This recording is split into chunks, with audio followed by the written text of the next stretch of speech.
The Book of Numbers, fourth in the Torah, derives its name from the censuses taken of the Israelites, highlighting the significance of the people of Israel as a community bound to God.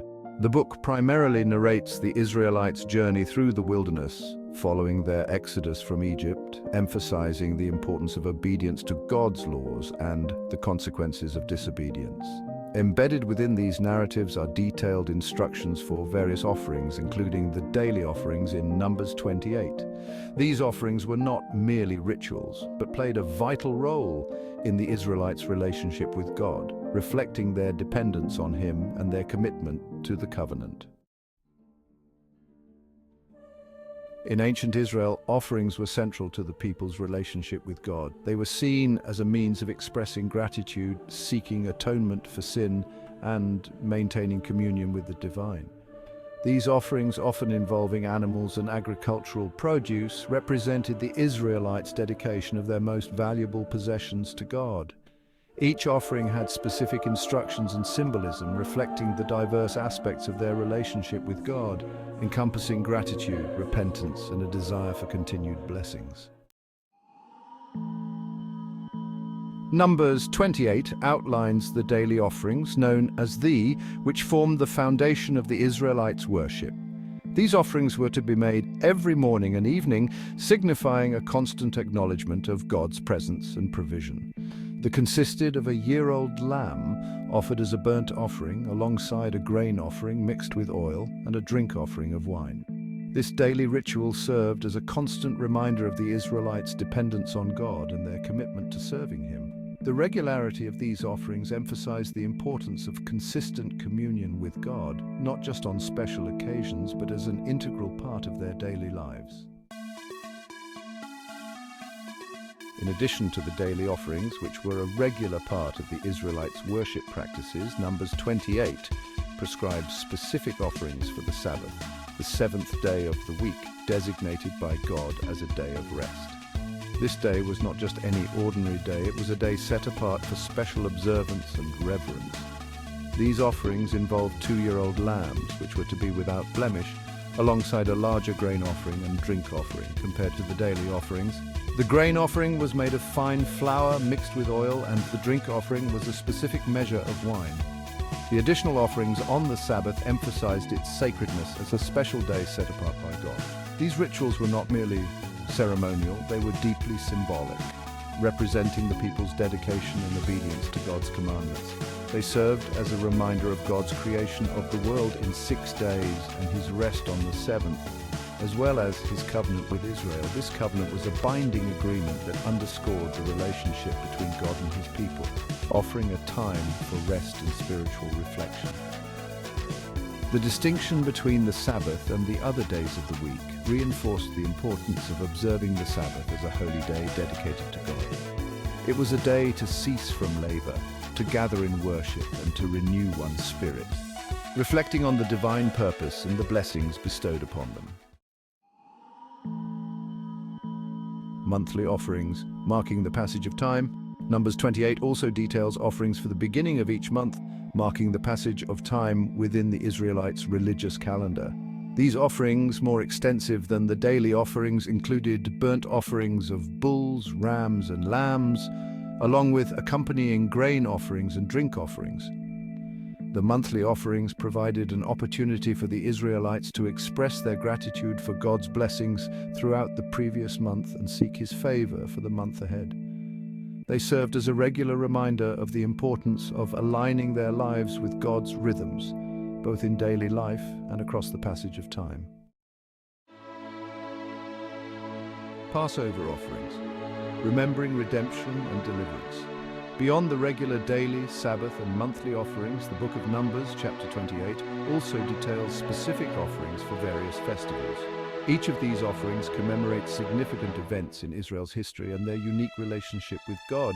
These offerings were not just rituals, but were deeply symbolic acts of faith and remembrance.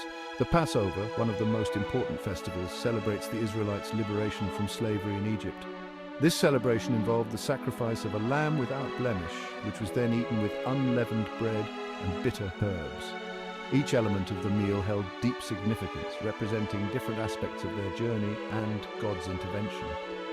This offering symbolized the lamb's blood that marked the Israelites' doors in Egypt, a sign that spared their firstborn sons from death during the final plague. This act of marking the doorpost was a profound symbol of faith and obedience, ensuring their protection and deliverance.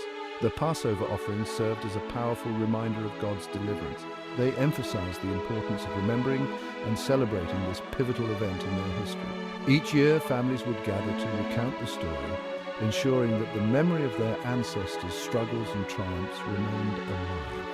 The Passover feast, with its specific foods and rituals, served as a tangible way to retell the story of the Exodus for each generation. Through these practices, the history and lessons of the past were passed down, allowing each new generation to connect with their heritage and understand the significance of their faith. The Festival of Weeks, Shavuot, celebrating the harvest of wheat. 7 weeks after Passover, the Festival of Weeks, also known as Shavuot, marked the end of the wheat harvest. This festival involved offering 2 loaves of bread baked with the first fruits of the wheat harvest, along with burnt offerings of animals, grain offerings, and drink offerings. The Festival of Weeks celebrated God's provision and the bounty of the land. It was a time of thanksgiving for the successful harvest and for God's faithfulness in sustaining them. The offering of the first fruits acknowledged God's ownership of the land and their dependence on His blessings. The Festival of Trumpets, observed on the first day of the 7th month, marked the beginning of the civil year. This festival involved the sounding of trumpets and the offering of a special burnt offering, along with a male goat as a sin offering.